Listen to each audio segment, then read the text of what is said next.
तोहरा बिना दिल न लागे सजनवा हो। रात भर नींद न आवे सजनवा हो।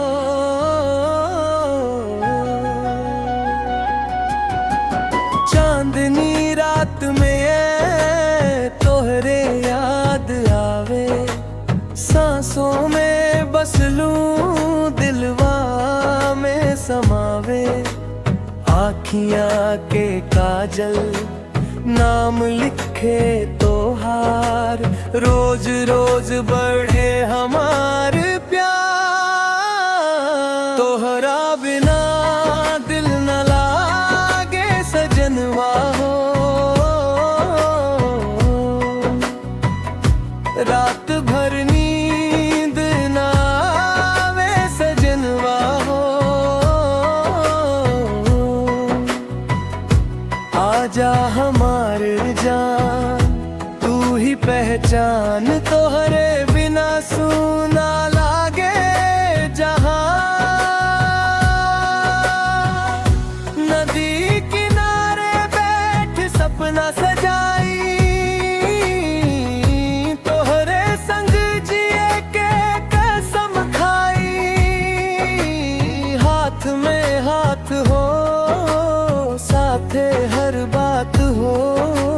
जिंदगी में बस तोहार ही साथ हो।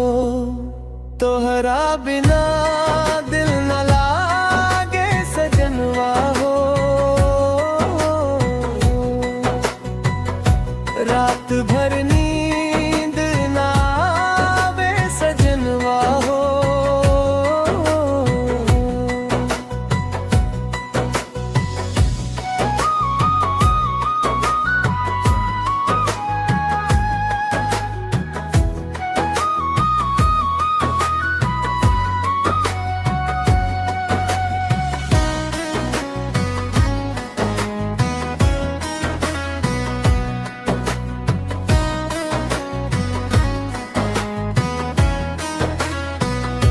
दिलवा के बातिया कह ना पाई, तू हंस देवे त जान दे जाई।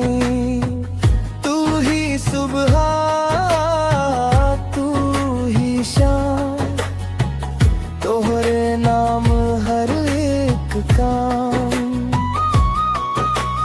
बरसात में भीगे तोहरे संग, गुनगुनावे दिलवा प्यार के रंग दिन।